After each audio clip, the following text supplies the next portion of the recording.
Las 5 palabras, mi abogado las dijo bajito, como si fuera una confidencia que pudiera romper a alguien de un solo soplo. Él firmó sin leerlo. Vincent puso cara de quien ve que se apagan las luces en su teatro favorito. No un gesto dramático, no una lágrima, solo un palidecer mecánico y la boca fruncida, como quien intenta recordar si cerró la gasolinera al salir. Si eso te suena a entrada de película, te prometo que lo fue. La diferencia es que en mi vida no hubo subtítulos, todo sucedió delante de un juez, con 2 abogados que sabían lo que buscaban y con un exmarido convencido de que ya se había llevado todo. Me llamo Alexis. Conocí a Vincent cuando yo tenía 17 años, él era 10 años, mayo ere, encantador como los vendedores de coches usados en los anuncios, una sonrisa convincente, mucha seguridad y un futuro que olía a promesas. Empezamos con cenas en su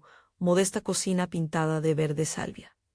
Luego fueron viajes, luego una oficina donde puse mi currículum en una caja y empecé a ser por defecto la persona que hacía que las cosas funcionaran. A los 23 dejé un trabajo estable para meterme de lleno en lo suyo. No fue un sacrificio romántico, fue un cálculo práctico. En casa había cifras por delante de sueños y yo sabía manejar libros, dobles entradas, plazos que nadie más quería mirar. Nació Tyler, aplastando nuestras rutinas y honestamente endulzando hasta los lunes. Vincent celebraba cada logro con una cena y una foto en la pared. Yo celebraba por dentro cuando un informe cuadraba por tercera vez en un mes. Durante 11 años fui, sin ser nombrada, gerente, secretaria, consejera no solicitada, contable de guardia, mediadora de disputas domésticas y la que volvía de madrugada con la agenda del día siguiente pegada al abrigo. Mis manos siempre olían a café y a papeles. Mis manos hacían las cosas que nadie mencionaba en las cenas familiares: organizar la contabilidad de la empresa, contestar los correos nocturnos de los proveedores que se asustaban si no les respondías a las 2 de la mañana, limpiar las cajas de archivo que nadie reclamaba, negociar plazos para proveedores que preferían hablar con Vincent porque él era el jefe, aunque sin mí no hubiera manera de presentarles cifras coherentes. La casa era una vitrina del éxito en coches, la piscina que hipoteca mediante parecía una promesa, cenas en terrazas, la suegra Lorraine siempre con la mirada de aprobación fácil. Pero cuando dices Viterna, quiero que escuches la palabra con el eco hueco de detrás. Mucha apariencia. Y NEOG verso, facturas dobladas en bolsitas de basura. Préstamos con intereses que habían crecido como malas hierbas y convenios que nadie quería leer. Entonces, una tarde de otoño fría como todas las que importan, Vincent me dijo que quería el divorcio. No fue una conversación, fue una declaración pública, casi teatral. Esto termina. Quiero todo.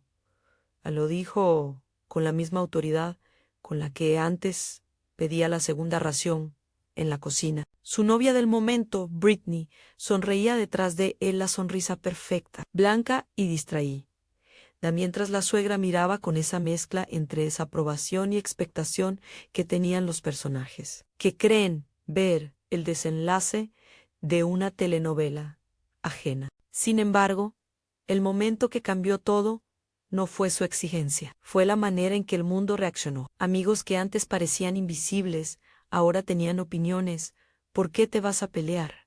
¿Por qué no aceptas lo que es suyo? Me quedé hablando con vasos de agua, recibiendo miradas que querían envolverme en la idea de que yo era la que estaba perdiendo todo. 3 años antes, sin embargo, yo ya sabía. Lo encontré a las 3 de la mañana, cuando ya no me quedaba nada más que hacer, salvo ordenar papeles para poder dormir. Fue un pliegue de horas y una pantalla brillante lo que me entregó la verdad. Una serie de transferencias, hipotecas ocultas, líneas de crédito renovadas, contratos de leasing que parecían contratos de fe. No era un agujero pequeño, era un laberinto con puertas numeradas que daban a otras puertas. Calculé, con el pulso en la garganta, que las deudas superaban ampliamente lo que el mundo veía como activos. Si te gustan los números, aquí van los que me persiguieron. Aproximadamente $1.9 M en obligaciones dispersas frente a un valor aparente de casa. Coches y líquida de unos $1.6 ME. No te lo digo para presumir de cifras. Te lo digo para que escuches el ruido cuando la deuda es mayor. Que el valor, el castillo de naipes, no es una metáfora. Es una estructura que espera el menor empujón para derrumbarse. No, confronté a Vincent, no llamé a su secretaria en mitad de la noche y grité que me estaba robando el futuro. No hice nada espectacular. Elegí la estrategia que mejor domino, la paciencia y la precisión. Guardé copias de todo, fotocopié extractos, guardé emails en un disco que no se conecta a Internet, hice un inventario de hipotecas, contratos y préstamos. Dejé constancia, en lugares que parecían inofensivos para cualquiera menos para mí, en carpetas, con títulos anodinos que podrían ser confundidos con impuestos de la casa. Y sí, coloqué parte de lo que legalmente me pertenecía a mí, Ira, y la herencia de mi madre en un fideicomiso irrevocable a favor de Tyler. Si tienes curiosidad burocrática, no entro en pasos ni en agujeros legales. Solo digo lo esencial. Puse alrededor de $520,000 en ese fideicomiso para que fuera intocable ante cualquier disputa. Hago una pausa porque sé cómo suena como una persona que planeó demasiado. Tal vez planeé demasiado. O tal vez simplemente no confiaba en lo que veía en papeles que, a simple vista, brillaban mucho, pero eran frágiles. Lo hice con asesoramiento, no por un impulso, sino con la cabeza fría y una abogada que sabía leer entre líneas. Nina, mi abogada, es una mujer que no sonríe en películas, sino en contratos. Su mirada te pregunta si estás lista para pagar el precio de la verdad. Si tuvieras que elegir a alguien para vigilar tus papeles, elegirías a alguien como ella. En público, mientras todo esto sucedía en sombras, decidí comportarme como la derrotada perfecta. Fui a mediaciones con la cara deshecha por dentro, pero compuesta por fuera. Pedí cuotas mínimas, acepté propuestas ridículas y dije, con voz casi quebrada, que lo único que quería era algo de certeza para Tyler y un cierre sin escándalos. En una de esas reuniones, propuse aceptar $50,000 como liquidación. Lo dije con la voz que alguien usa para soltar una cifra pequeña y ver si el mundo la traga. Vincent se rió, sus amigos aplaudieron internamente. Harold, su abogado, miró con esa mezcla de sorpresa y cálculo de quien cree que el otro se ha rendido. 50,000 dije, y custodia compartida. Nada más. Vincent lo celebró en el restaurante contiguo, como si hubiera ganado un premio. Lorraine envió flores a la oficina de Elan. Britney subió una foto en la que aparecían juntos, brindando. Por fuera él parecía haber conseguido todo. Por dentro, yo cerraba carpetas, hacía copias, ordenaba lo que debía ser ordenado. Hay un momento que me viene a la mente cada vez que lo recuerdo, cuando firmó el primer papel, sin leerlo. Fue esa noche en la sala de mediaciones, con vidrio por un lado y plantas de interior por otro. Había un brevísimo silencio después de que su pluma tocó el papel, un segundo que puede pasar desapercibido. Y yo lo miré con la intensidad de alguien a quien no le gusta perder. Él levantó la cabeza, sonrió con esa complacencia de quien cree que el mundo le pertenece, y se inclinó por el brindis con un café frío. Harold sugirió una auditoría, una revisión completa para evitar sorpresas. Es curioso, Harold, el abogado que tanto había hablado de transparencia y curación de cuentas, le recomendó hacer lo lógico. Él mismo le dijo haz una auditoría. No firmes sin saber. Y Vincent, con la seguridad que lo caracterizaba, respondió que no hacía falta. No hay nada que ver, DGT. Y firmó. No voy a detallar cómo coloqué papeles en lugares seguros o cómo hice exactamente, porque eso no es el punto. No invito a nadie a imitar mi proceso. Cada historia legal es un mundo y cada decisión requiere consejo profesional. Lo que sí diré es esto: protegí lo que legalmente necesitaba proteger. Hice lo que pude dentro de la ley para asegurar que el futuro de Tyler no quedara a merced del eco de las promesas. Mientras yo jugaba a la derrotada, incluso permití que Diane, una amiga a la que yo había brindado funciones en la empresa, actuara como si estuviera de su lado. Diane fue una de esas personas que suenan sinceras hasta que te das cuenta de que interpretan mejor que escuchan. Fue dulce en las sobremesas y pronta a echar la culpa de cualquier descontento a mis nervios o a la maternidad. Cuando necesité un apoyo, ella fue la primera en aprender a sonreír. Eso hace que la traición duela más, Nuise Ugopi. Es la sonrisa que lo acompañó. A veces imagino la escena del día en que decidí no confrontar a Anjo, a las 3 de la mañana, con el router como única compañía y la luz azulado del monitor haciendo sombras en la cocina. Miré las cuentas y pensé dos cosas.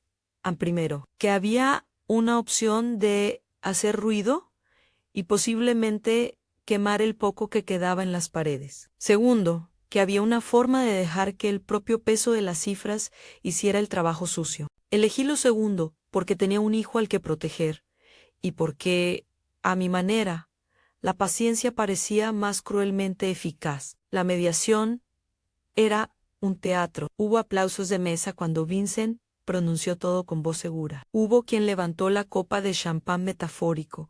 Yo dije que aceptaría $50.0. Sus ojos se iluminaron. Harold me miró con compasión fingida. Lorraine tuvo ese gesto condescendiente y Britney pegó otra historia en Instagram. Fue perfecto para la foto. Sin embargo, hay cosas que la foto no capta. En el agotamiento profundo a las 4 de la mañana. La familia que no llama. La sensación de que durante años mi trabajo había sido invisible porque no se vendía en ningún escaparate. Recordé las noches en las que fui yo quien cerró contratos con proveedores que luego se fotografiaban con la cara de Vincent en los eventos de la empresa. Recordé cuando me llamaron para decirme que la empresa agradecía el esfuerzo de su equipo y que Vincent fue el rostro. Cerré los ojos y respiré, porque por cada gesto de humillación guardé evidencia. En la sala de mediaciones, Nina me tocó el brazo una vez, casi sin hacer ruido. No habló, dijo lo que dice la gente con los ojos en confía. En voz baja, me susurró algo que no puedo repetir palabra por palabra, porque no tiene la intención de publicarse como lección universal. Pero sí puedo decir esto. Su plan era dejar que la otra parte pidiera hasta el final y que, con sus propias manos, asumiera las cargas que vinieran con lo que había recibido. No era venganza, era ley y estrategia. Después de la mediación vino la fase de papeles. Hubo contratos, adendums, cláusulas de descargo y el miedo habitual de quien firma sin entender a la tensión entre la prisa y la diligencia. Yo me senté tranquila. Había un momento en que pude haber explotado, haber ido a prensa, haber gritado en el pasillo de la corte que toda la fachada se caía. No lo hice. Preferí que fuese la responsabilidad la que hablara. Vincent, convencido de que era su día de gloria, empezó a celebrarlo públicamente. Acudió a reuniones de la empresa con la frente alta, mostró su anillo en eventos y se permitió comentarios triunfalistas que llegaron a oídos de clientes y proveedores. Britney empezó a aparecer más en fotos con él, con esa pose de quien colecciona trofeos. Lorraine lo llamaba por la mañana para comentarle lo orgullosa que estaba. Todo parecía perfecto para él, y mientras tanto yo me dedicaba a preparar la evidencia en extractos, contratos, correspondencia y sobre todo la prueba de que las obligaciones que pesaban sobre la empresa y sus activos eran mayores que el supuesto valor. Entonces llegó el día de firmar, no la audiencia final, no el momento en el que se leería el adendum ante el juez, pero si la firma en el despacho donde notarías y abogados revisan los papeles por última vez. Él firmó con esa confianza que crece al calor de la seguridad prestada. Harold le palmó la espalda, sus amigos brindaron. Yo firmé lo que debía firmar, con la misma compostura que había mantenido durante meses. Lo que sucedió después de esa firma, y cómo esas 5 palabras del abogado resonaron en la sala del tribunal, his, otra escena. Aquí hago una pausa, porque hasta ese instante, la historia todavía respira en 2 direcciones, la del que cree haberlo ganado todo, y la de la que, en silencio, guardó lo que realmente importaba. Mi bolso estaba a mi lado. Dentro, además de llaves, tenía copias de documentos que nadie imaginaría mirar en medio de una disputa de pareja. Si estás leyendo esto y sientes curiosidad por la trampa que le tendía el destino, calma, no hay trampas ilegales, ni suplantaciones, ni delitos, es simplemente la culminación de 3 años de observación y de la decisión de tomar medidas legales prudentes para proteger lo esencial. No es una receta, es mi historia. Si esta historia te resuena, si conoces a alguien que pueda necesitar escuchar cómo una mujer puede recuperar su dignidad sin actos extremos, suscríbete y cuéntame desde dónde nos miras.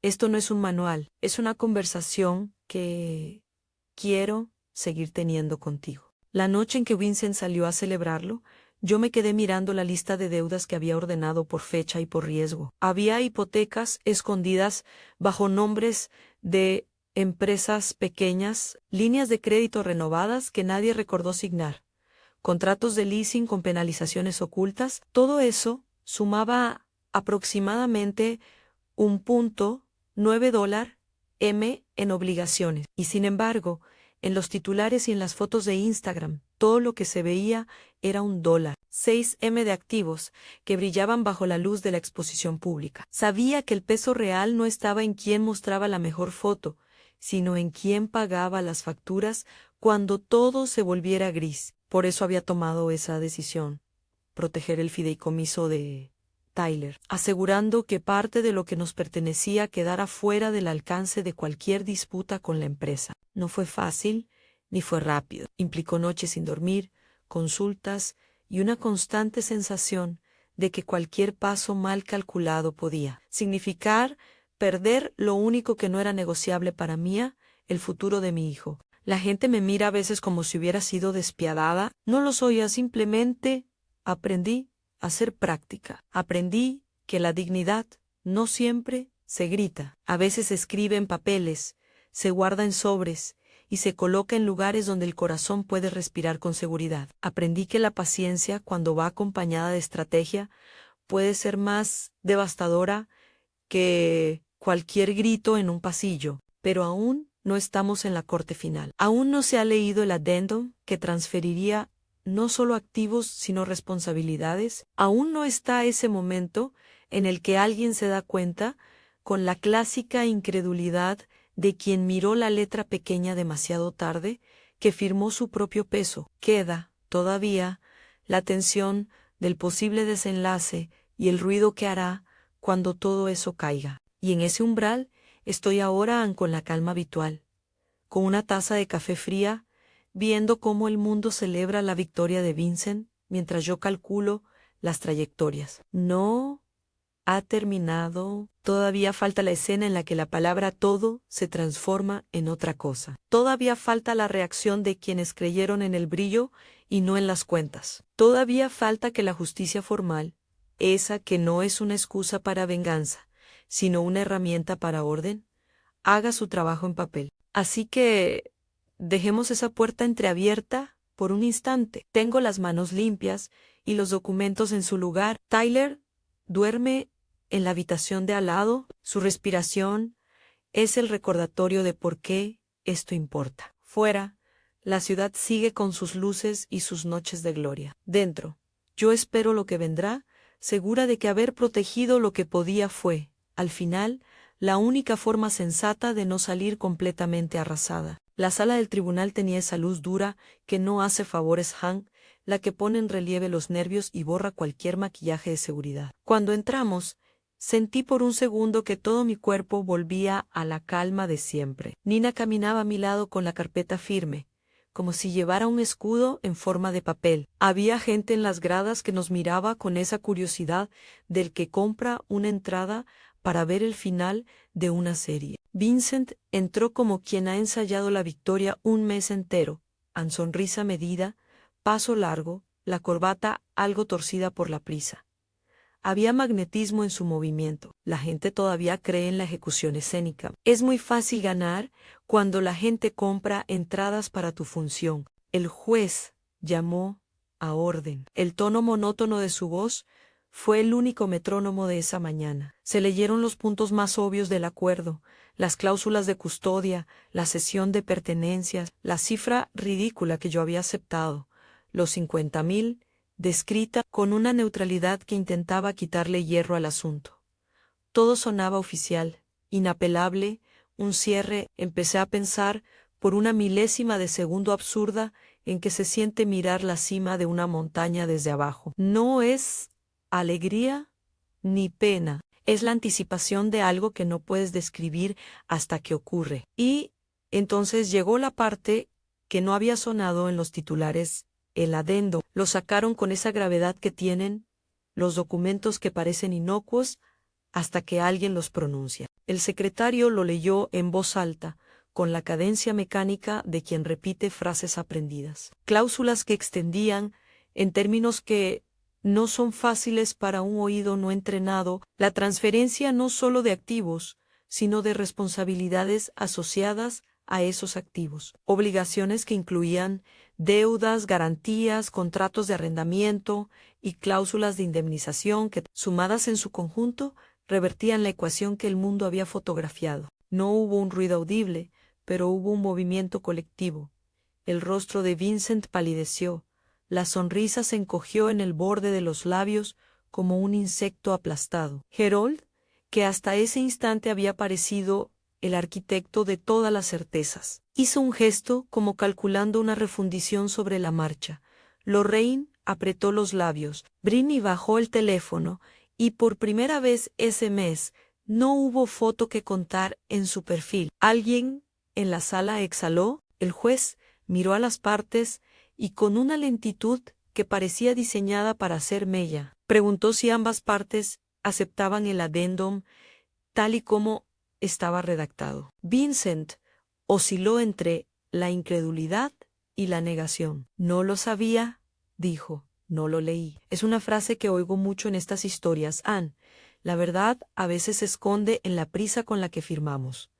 Pero en este caso no fue suficiente. Había una firma tras otra, descargos, testigos, incluso una cláusula en la que la parte firmante reconocía haber leído y comprendido el documento o, al menos, que renunciaba a ciertas reclamaciones ulteriores. Lo irónico, la parte que me hizo sonreír por dentro, era que quien había empujado la ceremonia del todo, había hecho lo que tantas personas hacen por costumbre, al confiar en la forma y no en el fondo. Se abrió una discusión legal corta pero intensa. Harold intentó introducir matices, que había ambigüedad, que había que interpretar la voluntad de las partes. Nina respondió con la calma férrea que tiene cuando presenta pruebas en extractos, contratos, fechas. No me pidieron hablar. Pero el juez me miró y en ese gesto tuve la certeza de que mi papel esa mañana no era explicar. Las páginas ya lo hacían, sino observar cómo la responsabilidad encontraba por fin la forma correcta de su palabra. Cuando el secretario leyó el resumen final, la sala contuvo la respiración. Las cifras, que antes solo formaban parte de hojas escondidas, empezaron a tener voz propia en la suma de obligaciones que pesaban sobre la empresa y sus activos era mayor que el valor aparente que durante años mostraban las fotografías de la casa y los coches.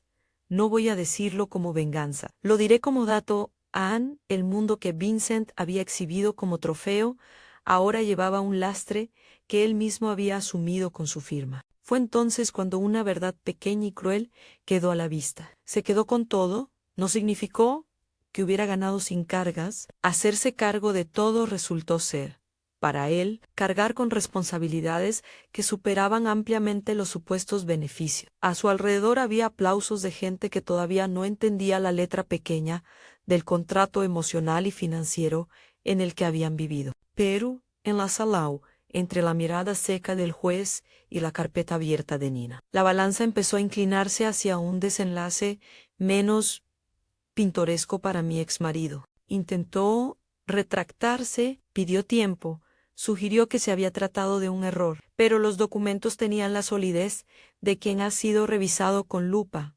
Firmas, testigos, notificaciones. El juez, con esa mezcla entre la benevolencia y la firmeza que producen años de resolución de conflictos, dictaminó que el acuerdo, tal como estaba firmado por las partes, era válido. No era una victoria sonriente y ostentosa. Era una sentencia que ponía nombre y apellido a la responsabilidad. Salí de la sala con ese peso extraño de quien ha sido testigo de algo inmenso, pero que, a la vez, no necesita celebrar en público. Nina me abrazó, un gesto breve, profesional, y Tyler vino a buscarme con sus ojos grandes y cansados. Nos miramos y, en silencio, nos entendimos. No fue la victoria de los fuegos artificiales, fue la lógica que después de tanto ruido encontró su cauce. Esa lógica había sido el fruto de noches contadas, de papeles guardados, de decisiones tomadas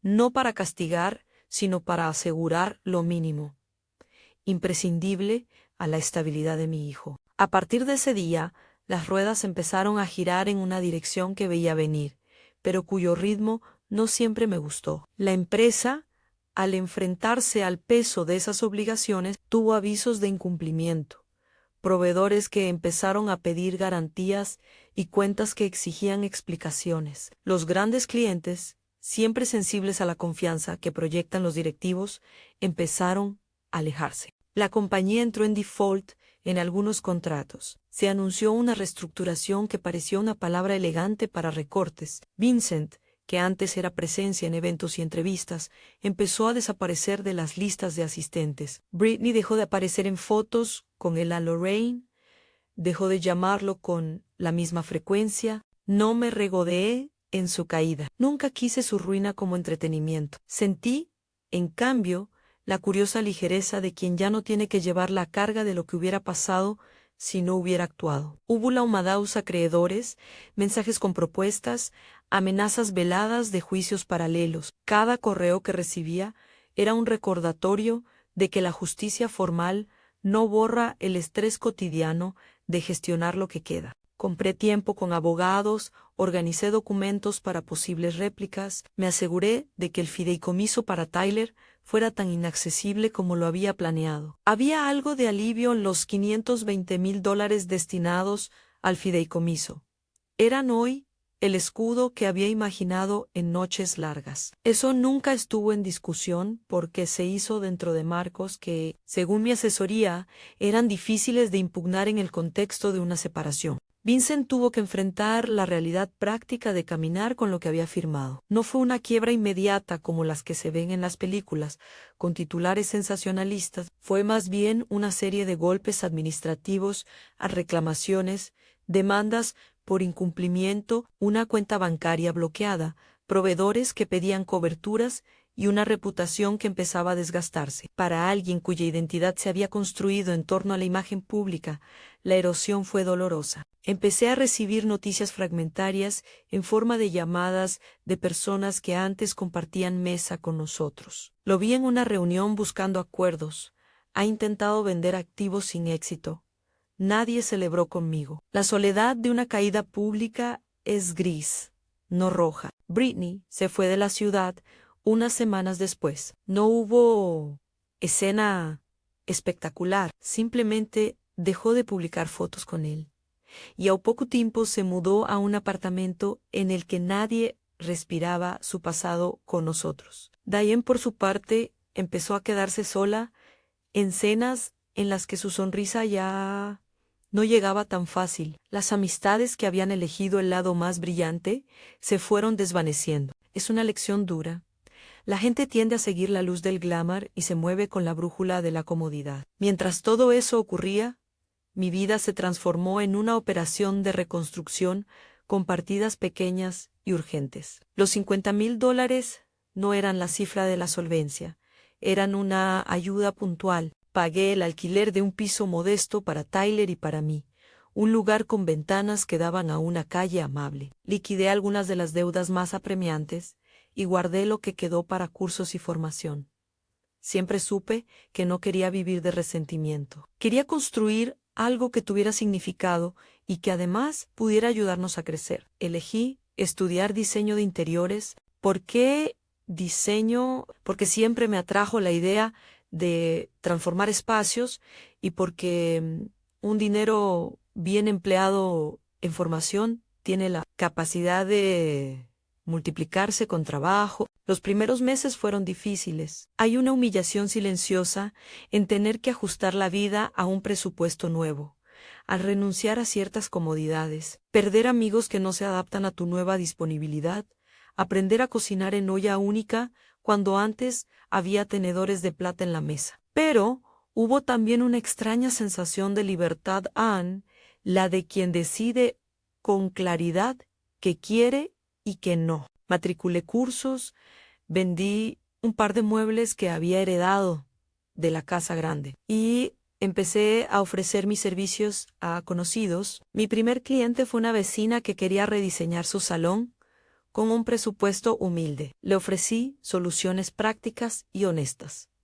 No prometí milagros, pero entregué empeño. Al mes me recomendó a otra persona y poco a poco el primer proyecto fue la semilla de algo real. Tyler fue un pilar en todo esto, pero su proceso no fue lineal. Al principio, había rabia hacia un padre que, según su percepción adolescente, les había traicionado. Hubo días en los que cerraba la puerta de su habitación y se quedaba con su silencio como compañía.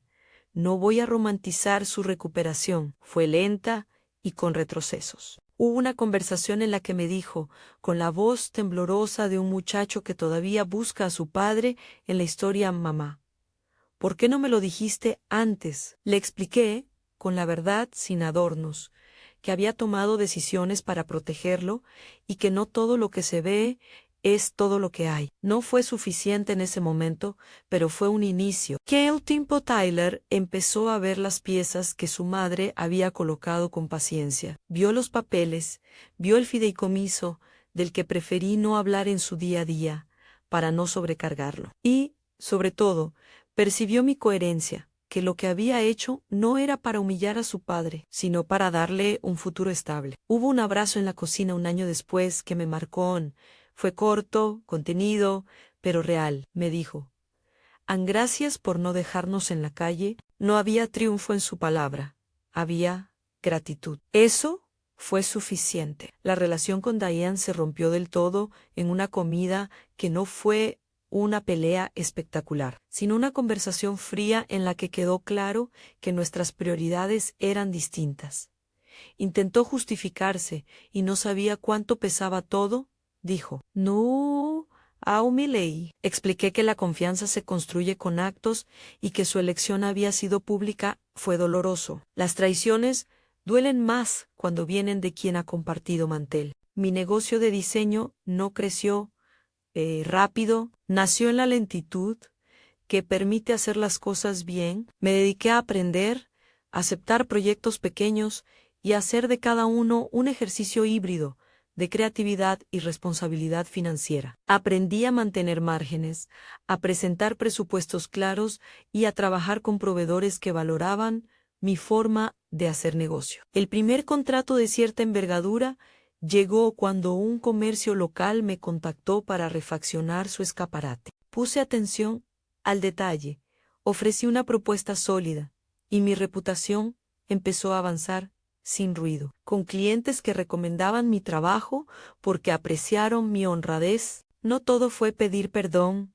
o buscar la comprensión de quienes nos juzgaron. Aprendí a vivir con algunas miradas que aún entendía en mi historia en términos simplistas: la mujer abandonada que se salió con la suya. No tengo interés en convencer a todo el mundo. Me interesa más bien mirarme en el espejo con la paz de quien actuó con coherencia y se enfocó en lo que realmente importaba a Tyler. Hubo días oscuros en las llamadas de acreedores llegaban aún, algunas reclamaciones necesitaban atención, pero a medida que mi trabajo crecía, la presión financiera disminuía. Pude plantearme contratar a alguien para ayudarme con la contabilidad del negocio, no porque quisiera presumir, sino porque se aprende a delegar cuando las manos ya no alcanzan para todo. Fue un pequeño círculo virtuoso, al cobrar bien por el trabajo, permitía consolidar la estabilidad que antes había sido solo un ideal. Vincent buscó apoyo, por supuesto. No es mi responsabilidad describir su sufrimiento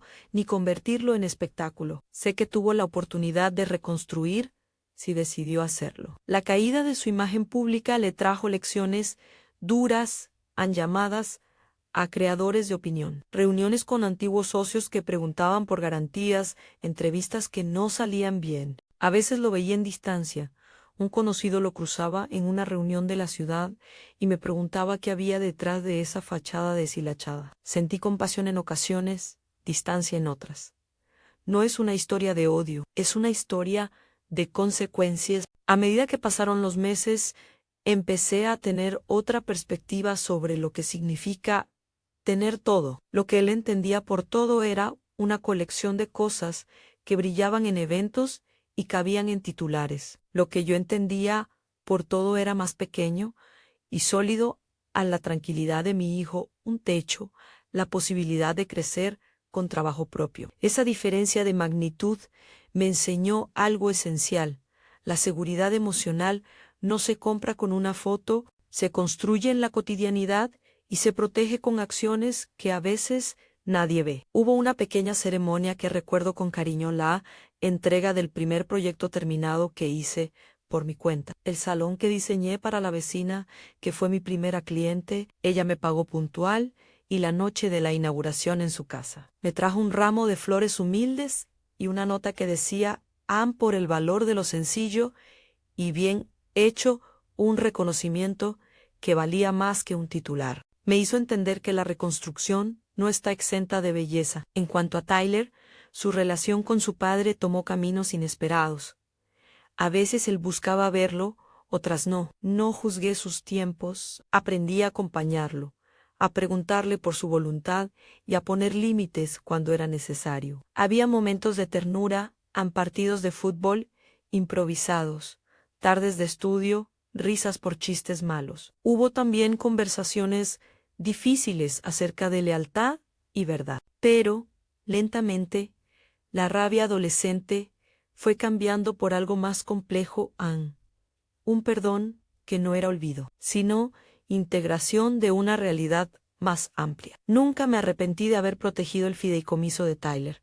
No fue una decisión fría o egoísta, fue un acto de previsión. Si alguien pregunta cómo hacerlo, siempre diré lo mismo: busca asesoría, toma decisiones legales dentro del marco de la ley y actúa con transparencia hacia quienes más importan. No hay fórmulas mágicas, hay medidas prudentes y asesoramiento profesional. Eso es todo. Con el tiempo mi negocio se consolidó lo suficiente como para permitirme una oficina pequeña y luminosa donde recibo a clientes que confían en mi criterio. No es el imperio de antes, ni lo quiero, es un espacio que responde a mis valores y que me permite sostener a mi hijo con dignidad. Tyler asiste a clases, estudia sus cosas y a veces me dice cosas que me sorprenden por su madurez. «Mamá», me dijo una tarde, «eres más interesante ahora». No era un cumplido superficial, era la observación de quien ha visto a su madre reinventarse en directo. Al mirar atrás, sigo pensando en aquella escena en la que Vincent pronunció la palabra todo como si fuera un cetro. Fue un momento definitivo, porque puso en evidencia las diferencias entre la apariencia y la realidad. Él, convencido, creyó que lo había obtenido todo. Yo, en cambio, me fui con la satisfacción silenciosa de haber asegurado lo que más importaba. No celebré su caída con júbilo, celebré que, finalmente, no tenía que buscar excusas para explicarle a mi hijo por qué no podíamos seguir adelante. No busco hacer de mi historia una fórmula universal. Cada ruptura tiene sus matices y sus riesgos. Pero si quiero decir algo con claridad, a veces la victoria no llega en forma de venganza ruidosa, llega en papeles limpios, en decisiones tomadas a tiempo y en la voluntad de reconstruir sin escupir sobre el pasado. Hay una dignidad en eso que no se compra ni se exhibe en redes sociales. He aprendido a hablar sin aspavientos sobre lo que me pasó, a decir la verdad sin adornos y a no dejar que la palabra derrota gobierne mi historia. Tuve momentos de fatiga inmensa, noches enteras con el pensamiento en blanco y días en los que me parecía que la vida era una zancada tras otra, sin descanso. Pero también tuve momentos de silencio que me devolvieron energías, una tarde tranquila con Tyler viendo una película. Una taza de café en la que la espuma se parecía a una pequeña ola. El gesto de una clienta que recomendó mi trabajo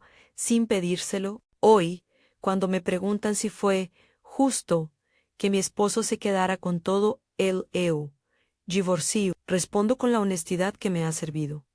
Él creyó que se quedaba con todo, y en el sentido visible de la palabra, fue así. Pero no tenía idea de lo que ya había hecho. No sabía del fideicomiso que protegía el futuro de nuestro hijo, ni de los documentos que fondeaban una defensa legítima, ni de las decisiones silenciosas que buscaban asegurar aquello que no se negocia en la estabilidad emocional y económica de Tyler. Esa es la diferencia entre la foto y la historia completa. Si algo quisiera que te llevaras de este relato, es esto. La dignidad se defiende a menudo con paciencia y preparación, no con gritos. Proteger a quienes amas puede parecer frío desde fuera. Para mí fue la única forma responsable de garantizar un mañana. No prometo que funcione siempre, no hay garantías. Digo simplemente lo que hice y por qué lo hice. Y si esta historia te ha hablando de alguna manera, si te has sentido acompañada, si conoces a alguien que pueda necesitar escuchar esto, te invito a suscribirte y a compartirlo con quien pienses que pueda encontrar fuerza en esto. Tengo más relatos como este, historias de reconstrucción que no pretenden ser manuales, sino campa y si quieres seguir explorando, hay otros vídeos con relatos similares que pueden darte más de esas piezas que nos ayudan a entender cómo seguir adelante sin perder la dignidad